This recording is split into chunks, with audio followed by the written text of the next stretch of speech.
एका ठिकाणी एका परिसरामध्ये राहणारा एक तरुण होता। शिक्षण आणि व्यवसायाच्या नादामध्ये त्याचं वय वाढत होतं, पण मात्र त्याचं लग्न जमत नव्हतं।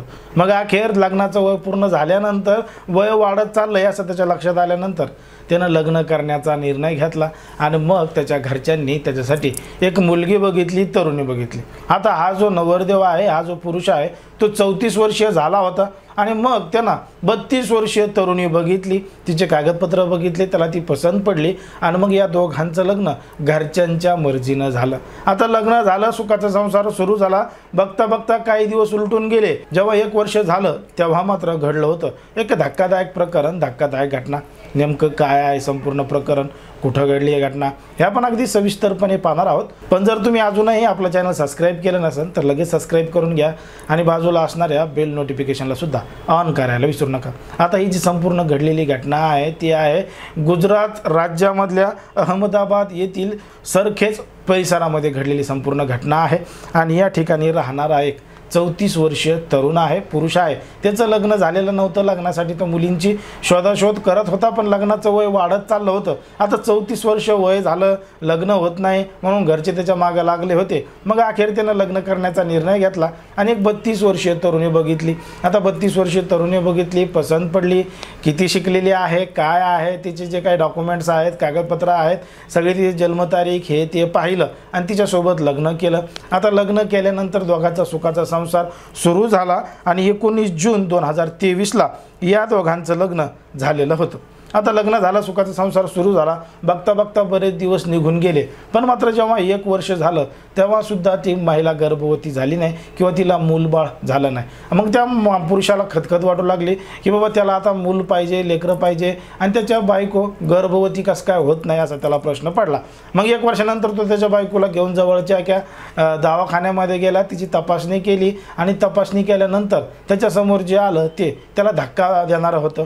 कारण की त्या डॉक्टरांनी सांगितलं होतं की तुमची बायको ही नैसर्गिकरित्या गर्भवती होऊ शकत नाही। असं जेव्हा त्याला समजलं तेव्हा त्याला एक मोठा धक्का बसला। मग नेमकं ती असं का होऊ शकत नाही, कशामुळे होऊ शकत नाही असे प्रश्न जेव्हा त्या पुरुषानं डॉक्टरांना विचारले तेव्हा डॉक्टरांनी सांगितलं की तुमची जी बायको आहे त्या बायकोचं वय 32 ते 34 वर्ष नसून त्याचं वय कमीत कमी 42 ते 44 वर्ष आहे। मग आता ते म्हणे 42-44 कसं काय, ती तर माझ्यापेक्षा 2 वर्षांनी लहान आहे, म्हणजे 1 वर्ष जरी लग्नाला झालं तेव्हा ती 32 वर्षाची असेल तर आता ती 33 वर्षाची असेल, पण मात्र असं कसं काय झालं म्हणून त्यांनी असे प्रश्नचिन्ह त्याच्या बायकोसमोर उपस्थित केले। तेव्हा बायकोनं उडवाउडीची उत्तरं दिली, पण मात्र जेव्हा यानं तिच्या विरुद्ध कारवाई केली, फसवणुकीचा गुन्हा दाखल केला तिच्या विरोधात, त्याच्या कुटुंबियांच्या विरोधात, त्या महिलेच्या, तेव्हा सत्य समोर आलं की ती जी महिला आहे तिनं लग्न जमवताना खोटी कागदपत्र दिली होती आणि खोट्या कागदपत्राच्या आधारे तिनं त्या पुरुषासोबत लग्न केलेलं होतं।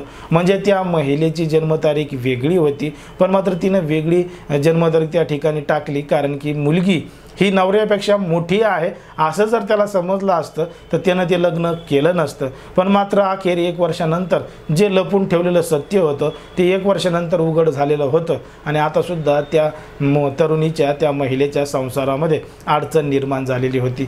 जर त्या महिलेनं अगोदर सांगितलं असतं की अशा पद्धतीनं तिचं वय जास्त आहे, पण मात्र मेकअप करून काही करून तिच्या शरीरावरून ती 40-42 वर्षाची वाटत नाही, कमी वाटते म्हणून यानं तिच्यासोबत लग्न केलं, पण मात्र लग्न झाल्यानंतर फसवणूक झाली असं जेव्हा त्याला समजलं तेव्हा त्यानं जवळचं पोलीस स्टेशन गाठलं आणि त्याच्या बायकोविरोधात, बायकोच्या कुटुंबाच्या विरोधात तक्रार दाखल केली आहे, फिर्याद दाखल केली। मग अशा पद्धतीनं फसवाफसवी करून लग्न करणं योग्य आहे का, किंवा त्या नवऱ्यानं अगोदर सगळी काही माहिती घेऊनच लग्न करायला पाहिजे होतं, असे दोन्ही प्रश्न या ठिकाणी निर्माण होतात। या संपूर्ण प्रकरणावर नेमकी चूक कोणाची आहे, तुम्हाला काय वाटतं हे अगदी स्पष्टपणे कमेंटमध्ये सांगा।